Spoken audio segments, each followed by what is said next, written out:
Shabbat Shalom to all of you.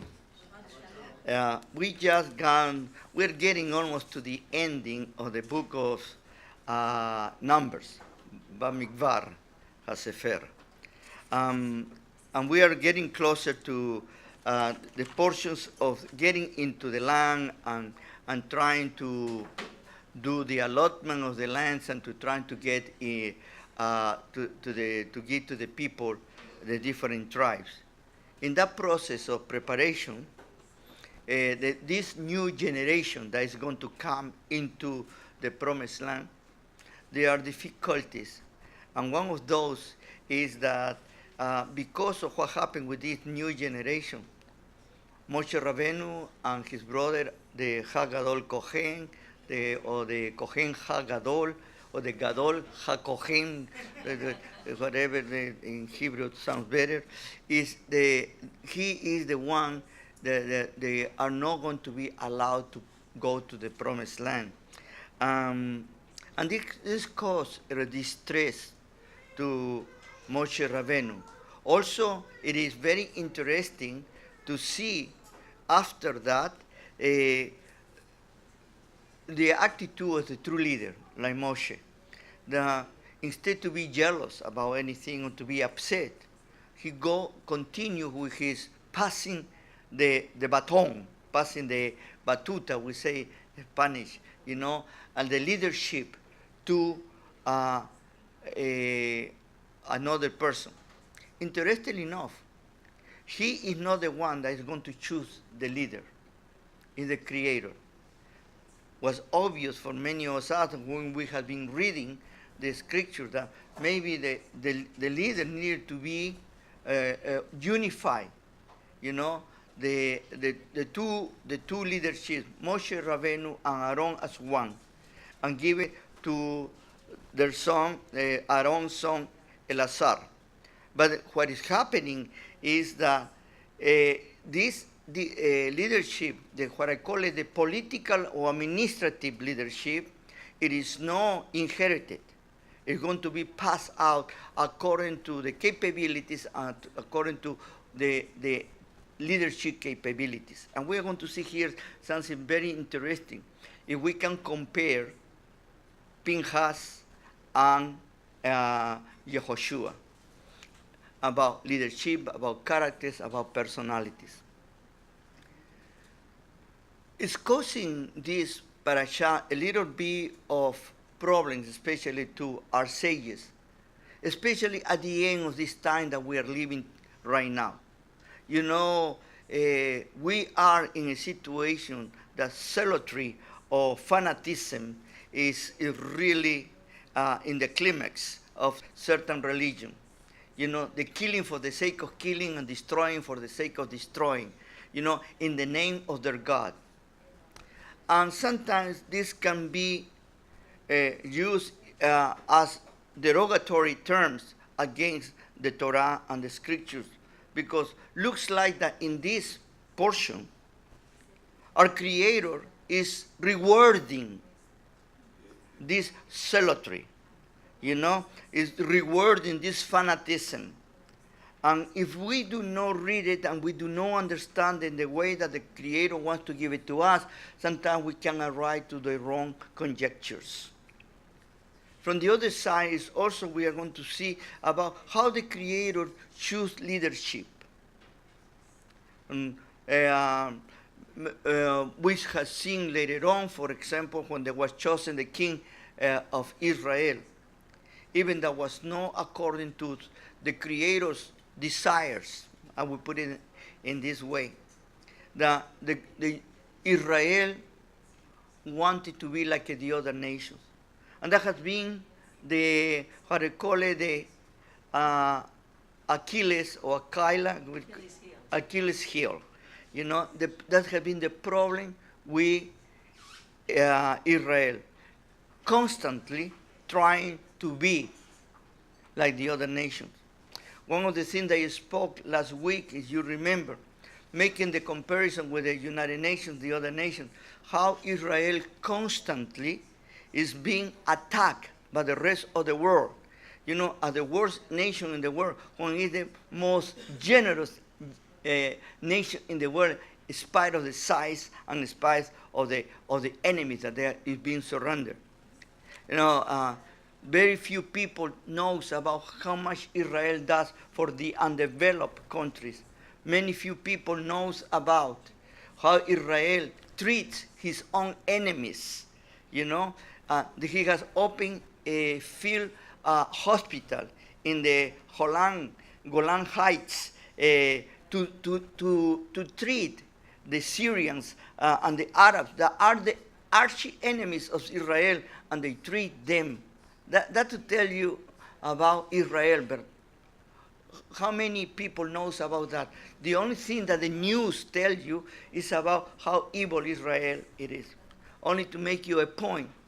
This week, yesterday, on Friday, 2 Arab Israelis, no, 3, I'm sorry, went to the mountain to where the mosque is in Jerusalem, over there in the close to the hotel, this very sacred place for the Muslims.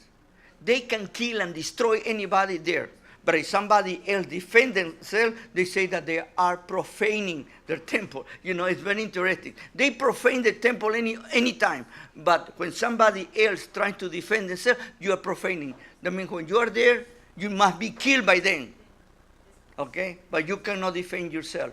Anyway, these 3 men came and shoot 2 policemen, Israeli policemen. And they are also, these policemen that were shot, they were Muslims, because they were Druze. Okay? That to tell you that they kill among each other. They don't have any kind of criteria, and that is their jealousy. They kill for the sake of killing in the name of their God. And then when the police, the Israeli police trying to defend and kill these 3 men, all the news came with this. But Israeli police killed 3 innocent Arab Israelis. This is how corrupted is the media today. But are corrupted to the ends. I say to you, don't believe anything that they tell you. Poor lies. We are in a very difficult time because these people are using zealotry to justify their actions and to kill people. And we need to examine the situation with Pinchas. In this parasha, there are things that happen that sometimes, if you are not a careful reader, you cannot see it, but they are there. First of all, in this parasha, there are 2 revelations that was not given prior. The first one is that Korah's children, they didn't die. But the other one, the most important thing is they reveal the names of Simri and Cosby, the ones that Pinchas killed to stop the Magafe, to stop the plague. They were dying 24,000. These 24,000, those numbers are to me allegorical, are gematria, and has a meaning in themselves. What is interesting, in most of the roles, in most of the where you write the Torah, in the written Torah, in the scrolls, the word that when it's written that Pinchas, many people don't realize, but the Brit Shalom is the way that the word Shalom, Shin, Lamed, Bab, and Mem Sofit.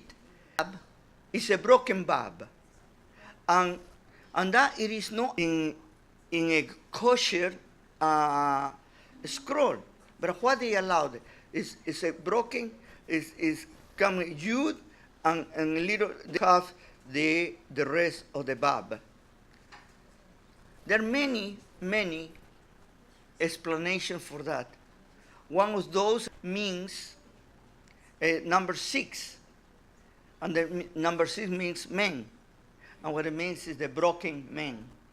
Is that when you say, instead of say shalom, you change it for the yud, shalim, that means complete, have been finished, it's totally terminated. And there are many, many midrashim about these explanations that they're talking and looking, and some of them even look about the future of the coming of understandings about that.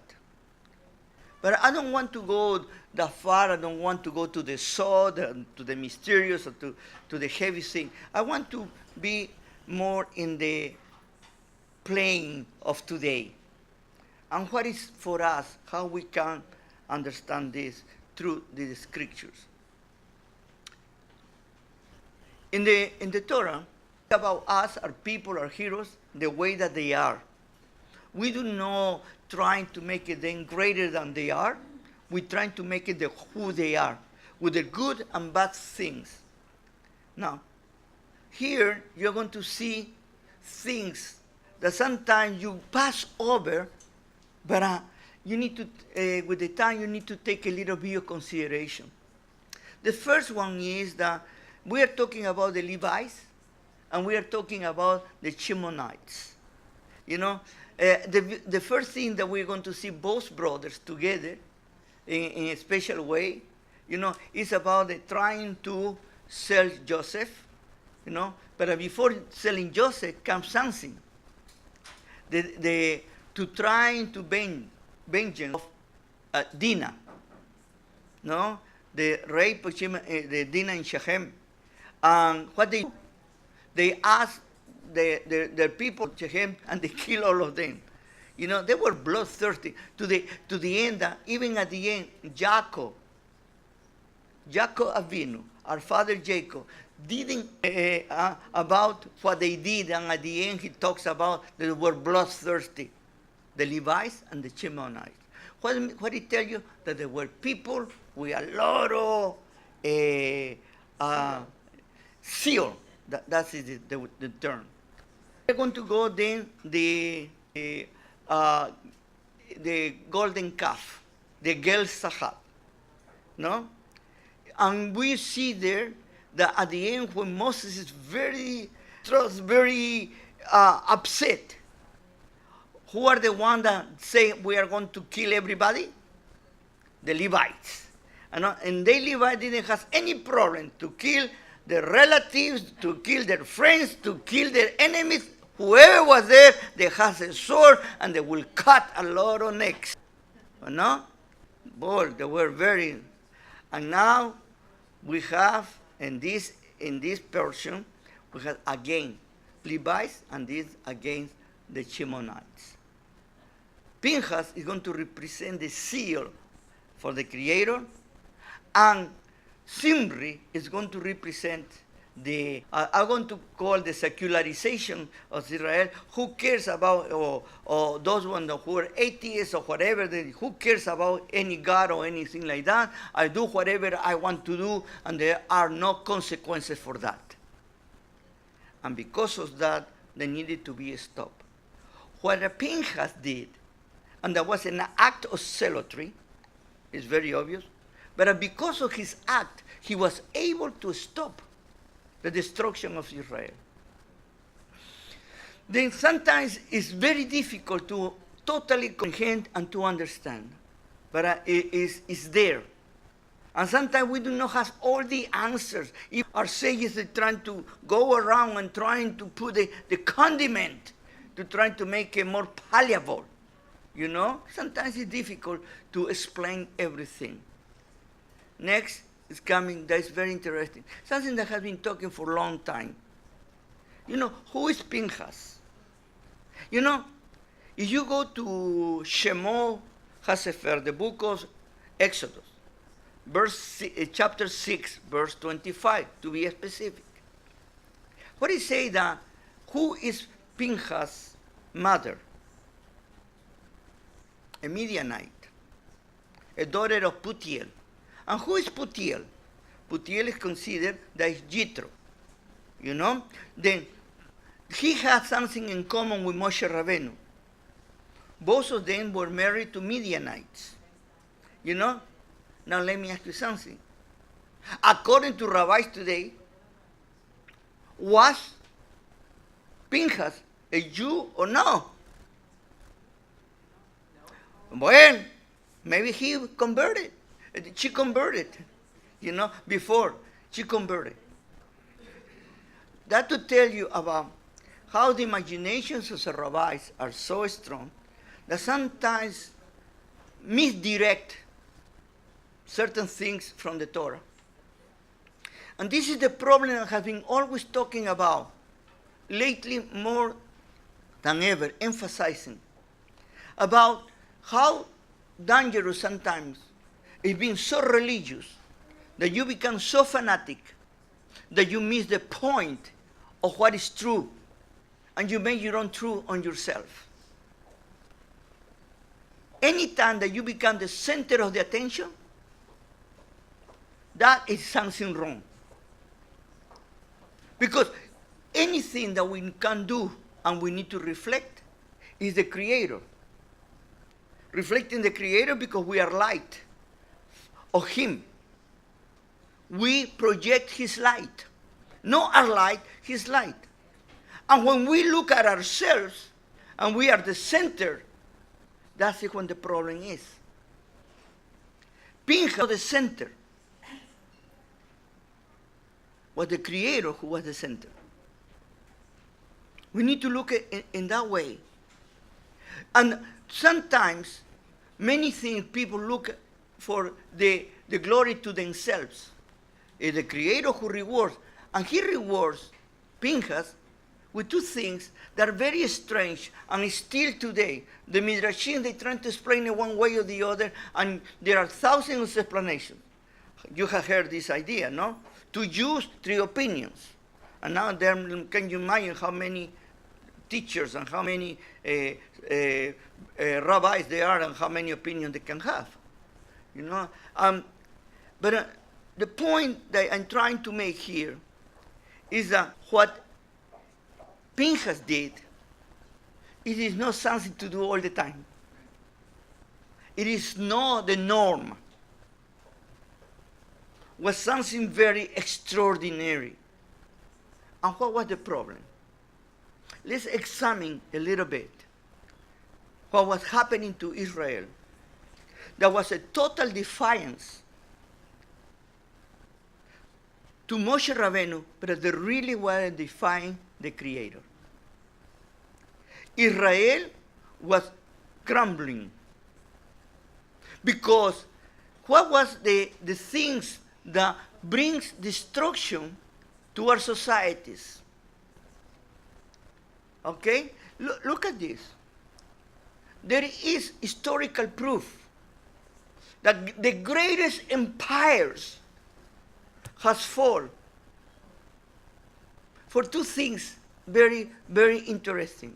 The first one is for the turpitude, for the morality, for the changing of the moral values of society, the moral value that the Creator has given to us.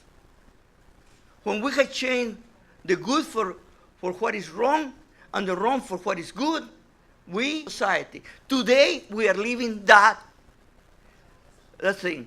Today, what is wrong used to be wrong, and when the Torah say that is an abomination before the Creator, now, and it's a blessing. Even among the religious people, they are blessing. Okay? That's it. The second point is the hate, the free hate against Israel. These are the two things that are happening right now. Because when you are not messing with Israel, you are messing with the Creator. Wait a minute. Are you going to say that Israel can get away with anything? Totally the contrary. Israel is in constant relationship, good or bad, with the Creator. And he needs to face the Creator constantly. I mean, they don't receive an easy way. And they are going to suffer the consequences for their misbehavior.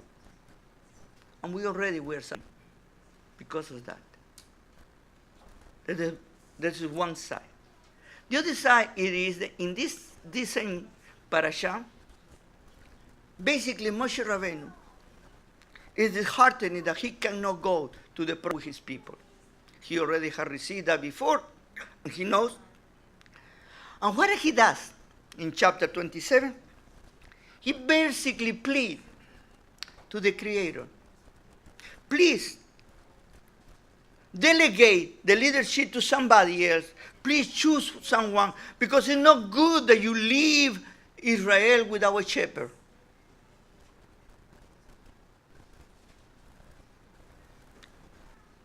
And what the Creator answered him? Bring Joshua, who has the Spirit that is in you, and bring it here in front of all the Kahal Israel, and bring Elazar, the HaKohen, and put the hands upon him, Shmicha, that we are passing to him the leadership. That leadership was not inherited, was passing to the one that was better qualified. In the next parasha, you're going to see something very interesting. Here, at the beginning, in chapter 25, the Creator calls to make a census for the people to war against the Midianites. Can you imagine how Moshe Rabbeinu was feeling? That was the mother's people. Can you imagine Pinchas, that he needed to kill Simri and Cosby, that was part of his own family? Huh? The mother, Pinchas' mother. Oh, I thought you said Moses. Pinchas' mother was a Midianite, and Moshe's wife was a Midianite. Okay. Then you can imagine how the feelings or anything about that's part of the family too. We want it or not, and we need to act against them. And what the Creator does in chapter 31, he basically gives to Pinchas, and he's not afraid of anything. He can fight. And he said, no, Pinchas. You are not going to be the warrior. What you're going to do is you're going to carry the sacred things in front and in the battle. And you are going to be literally praying for Israel when Israel is battling. The guy that likes to kill needs to pray. From the other side, look at these pictures, because I want that you see it. Yehoshua is called like he was no exuberant, and he always was in the tent. That sounds like a jackal on the tent. Very similar. Very mild man. And he is going to be the leader of Israel. He's going to be the warrior. You start scratching your head and you say, our Creator doesn't see it. Who is better qualified? That's what he said to Samuel, Hanavi, the prophet Samuel, when he needed to continue the monarchy instead of Shaul. And finally he chose David, King David. Why Yehoshua is a better leader, especially in the war? I remember in the last elections, one of the things that came in the United States election between Trump and and Hillary Clinton. And between both of them. You know, one of the accusations of Hillary Clinton is, are you going to trust that crazy man to put his finger in the bottom of sending the atomic bomb? Everybody starts shaking. Oh, mamma mia, I'm going to give it to this crazy man to press the button, you know. Many people, by the fear, vote against him. They consider that he was not qualified to do those things. Hillary Clinton was more calmed down. Yeah. That's what you think. Be careful with appearances. Appearances are deceitful. Okay? And you need to be careful with appearances. But here is very important. Yashuv has demonstrated all his career a great devotion to the Creator and a loyalty to Moshe Rabbeinu in everything. He has followed him, he has been under his feet, he has been learning from him. And he had a quality. He was not a kind of person who would rush.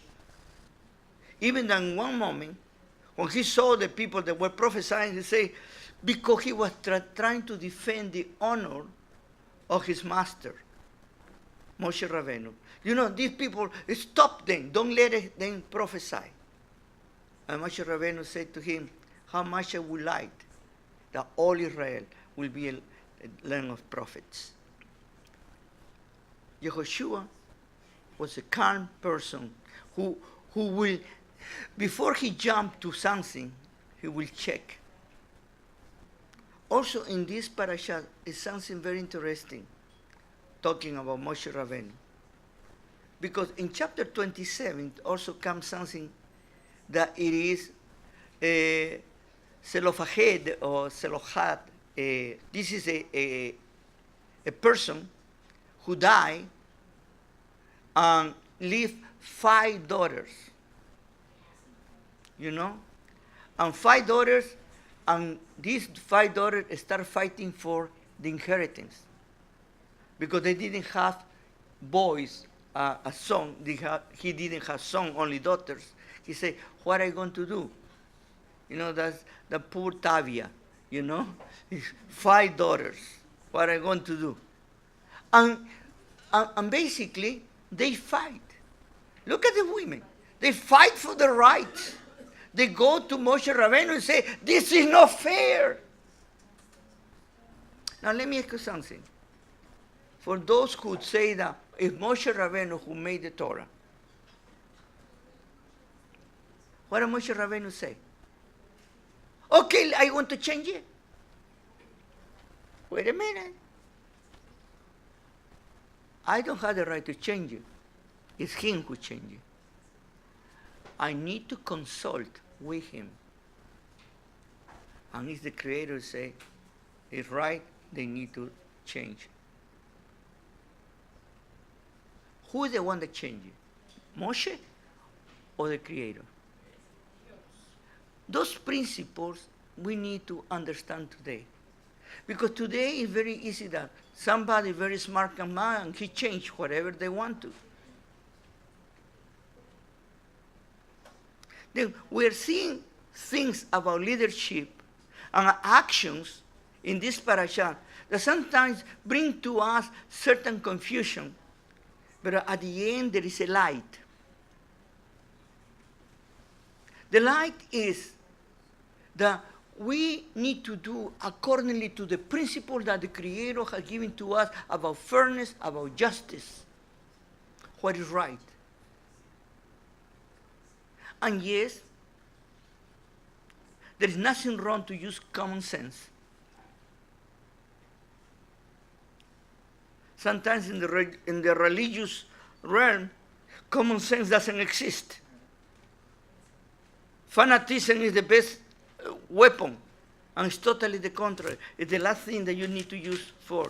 And fanaticism, I prefer to use the word zealotry, or to have zeal for the Creator, to look the best things for God. But at the end, who is the final judge? Is the Creator. In this process, we are learning something that is very important in our lives to practice and to put it in us. You don't need to act rashly.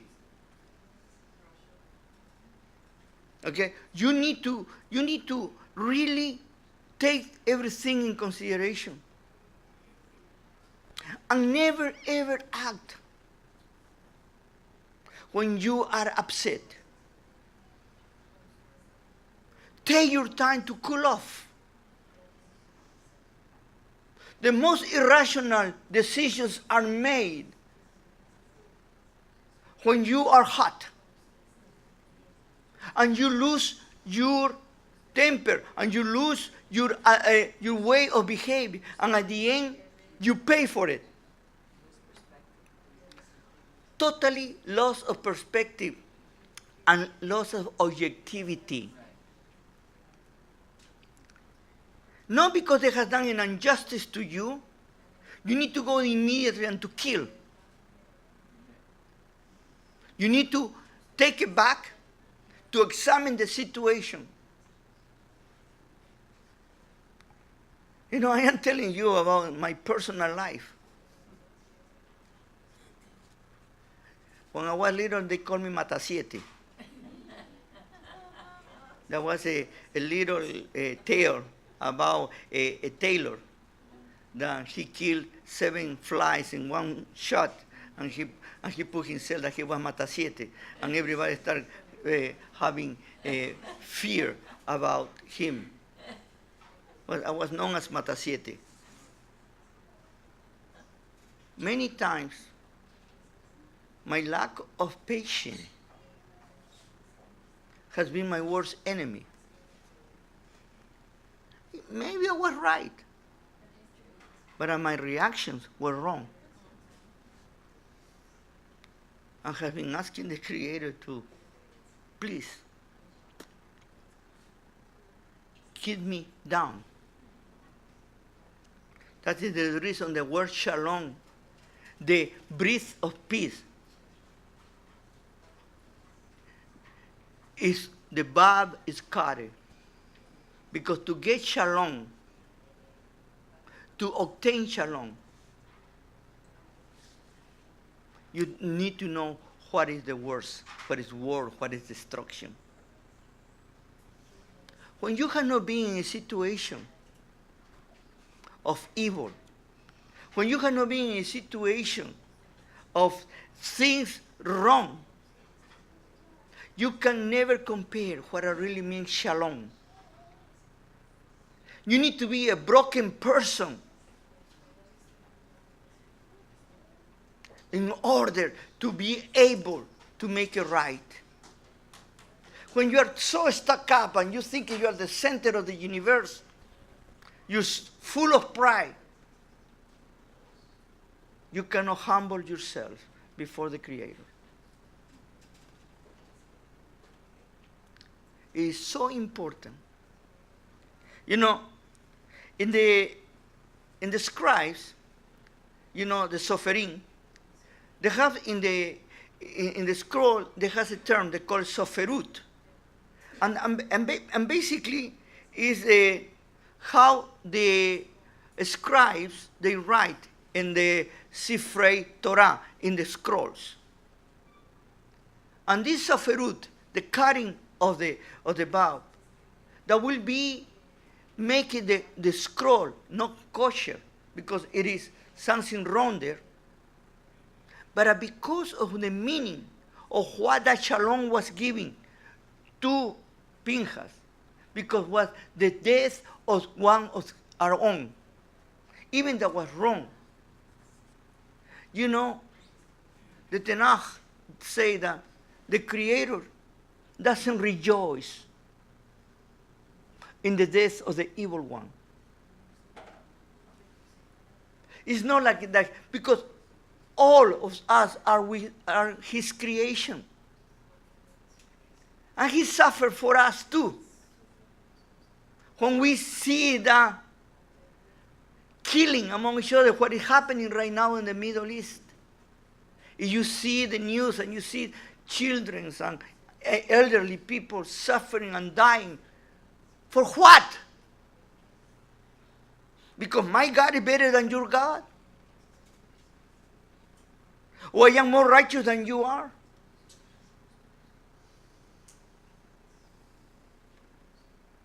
This is the problem that we have today. And our civilization is going down to the drain. And we are so myopic, spiritually speaking, that we cannot see further of our own hands. We are creating our own destruction.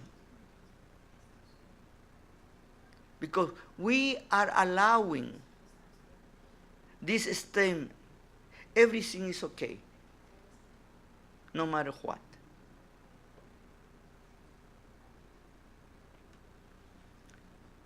I told you that the greatest civilization has been destroyed for two causes. The totally loss of morality and their hate to Israel. We are right now in that situation.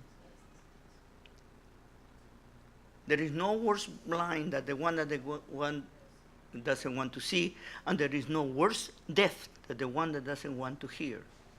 And like they say in this statement, history repeats itself.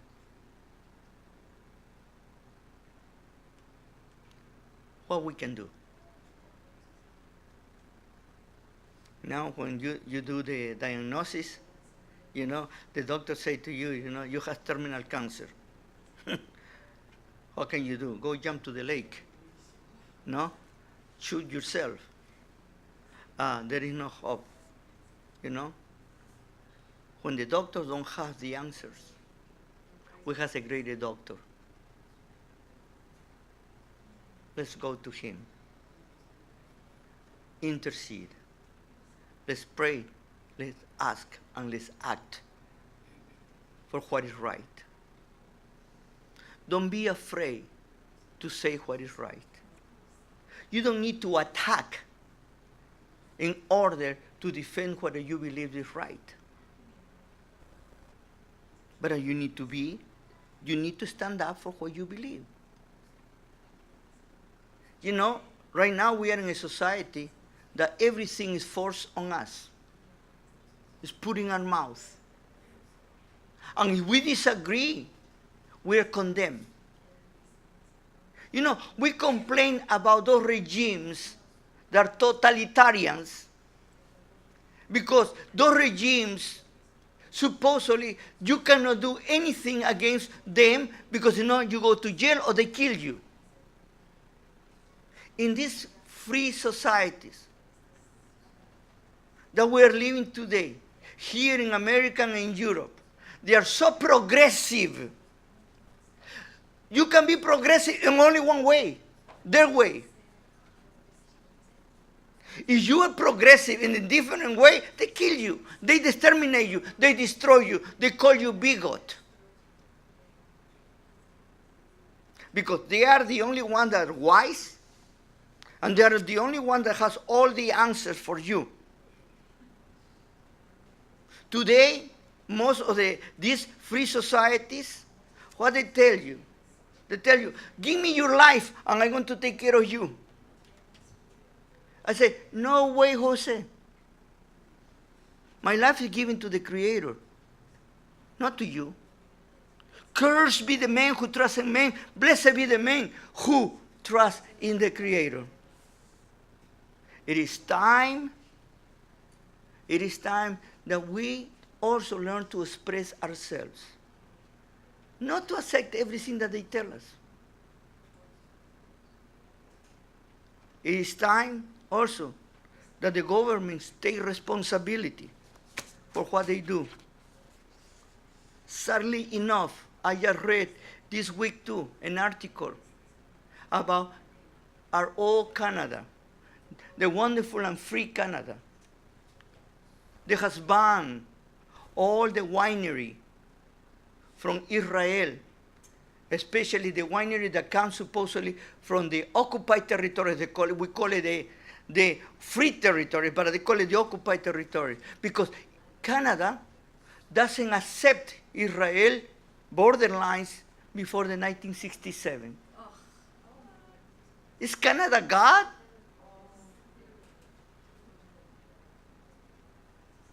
That's the politicians, the very, very hypocrite people.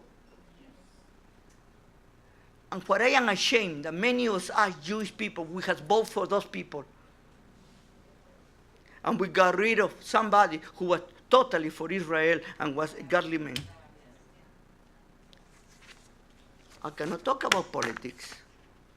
But sometimes it is time that we start expressing ourselves about facts and truth. Not because it's not politically correct, you cannot talk. Totally the contrary. Because it's not politically correct, we need to talk. Because it's time that our zealotry will be defined not in killing people, but at bringing the truth. Our zealotry doesn't need to be to destroy others. Our zealotry needs to be clear the air and make the facts fall in their place. And not to believe the lies of this sold-out media that we have. They are very, very liberal. And they tell you, if you are not liberal, you have no brains. If you are liberal, if you are liberal, you have brains. But if you are not liberal, your brains are totally reduced. You cannot think. If you don't follow them, there is something wrong with you.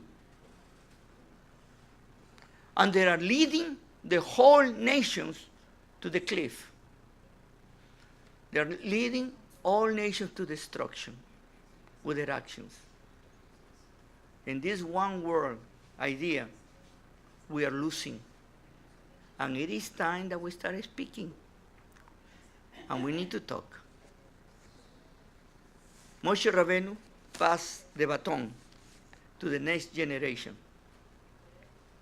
Some of us, I am one of those, I need to pass the baton to the new generation, to the young people. I need to encourage the young people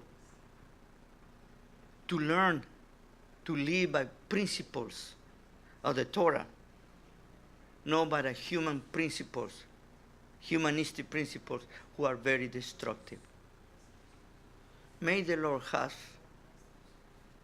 a lot of mercy, rachamim, upon us during this time. Shabbat Shalom.